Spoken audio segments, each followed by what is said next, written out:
എന്നാൽ ഇശാ ഖലാക്ക് കടന്നിറങ്ങിയിട്ട് സുബഹിക്ക് എണീറ്റവന് ആ പാമ്പ് എന്നോട് നിന്നോട് പറയുന്നു ഉമ്മ, ആ പാമ്പ് എന്നോട് നിന്നോട് പറയുന്ന പെങ്ങള് പുതിയതായിട്ട് കല്യാണം കഴിച്ചിട്ട് അതിരാവിലെ എണീറ്റിട്ടുണ്ട്, സുബഹി നിസ്കരിക്കാൻ ആഗ്രഹമുണ്ട്, പക്ഷേ കുളിക്കുമ്പോൾ തലയിൽ ഒഴിക്കുന്ന വെള്ളം താഴോട്ട് വീണുകൊണ്ട് അടിയിൽ കിടക്കുന്ന ഉമ്മ അറിഞ്ഞാൽ, വാപ്പ അറിഞ്ഞാൽ, അനുജനറിഞ്ഞാൽ അവർ എന്താണ് കരുതുക?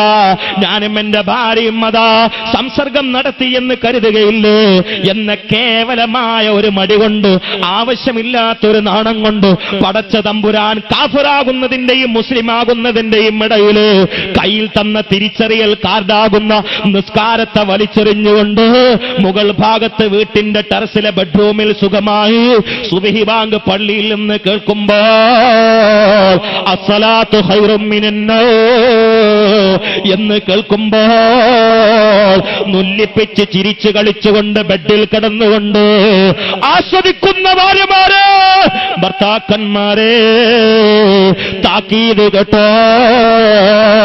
ഷജാഉൽ അക്രി ഭാര്യ ഭർത്താക്കന്മാരെ കൊത്തിയിട്ട് പറയുന്നു, സുബ്ഹി ഖലാക്ക് കടന്നിറങ്ങിയിട്ട് രസിച്ചവനല്ലേ, നിന്നെ സൂര്യൻ ഉദിക്കുന്നത് വരെ കൊത്താൻ അല്ലാഹു എന്നെ ഏൽപ്പിച്ചിരിക്കുകയാണ്.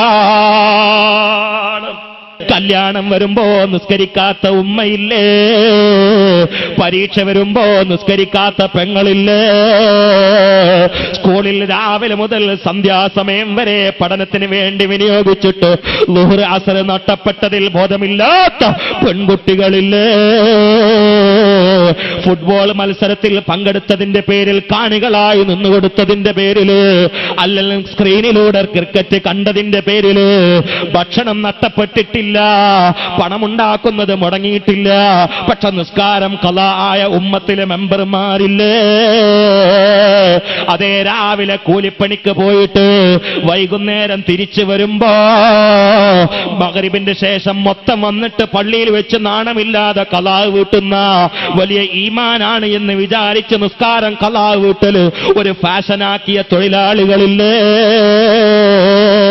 ഉസ്താദേ റമളാന, പക്ഷേ ഇശാ നിസ്കരിക്കാൻ പറ്റുന്നില്ല, അതേ സുബ്ഹി നിസ്കരിക്കാൻ പറ്റുന്നില്ല, കാരണം കസ്റ്റമേഴ്സിന്റെ തിരക്കാണ്, കച്ചവടം പൊടിപിടിക്കുന്ന സമയമാണ് എന്ന് പറഞ്ഞിട്ട് പടച്ചവൻ കയ്യിലേൽപ്പിച്ച അമാനത്തിന്റെ കച്ചവടമില്ലേ, ആ കച്ചവടത്തിൽ വമ്പൻ നട്ടം വന്നുകൊണ്ട് ദുനിയാവിൽ അരച്ചാണ് വാരിന് വേണ്ടി ആപ്പിൾ തിന്നാം, മുന്തിരി തിന്നാം, ബിരിയാണി കഴിക്കാൻ വേണ്ടി 5 മിനിറ്റായാൽ കാഷ്ടമായി മൂത്രമായി മാറുന്ന കേവലം ഭക്ഷണങ്ങൾക്ക് വേണ്ടി കച്ചവടം ചെയ്തിട്ട് ആ കച്ചവടത്തിന്റെ വിജയത്തിന്റെ ഊക്കില് അല്ലാഹുവിന്റെ ദീന് തിരിച്ചറിയൽ കാർഡായി കയ്യിൽ തന്ന നിസ്കാരം വലിച്ചെറിഞ്ഞ ബിസിനസ്സുകാരാ, അല്ലാഹുവിന്റെ റസൂൽ താക്കീത് തരുന്നത് മറക്കണ്ട.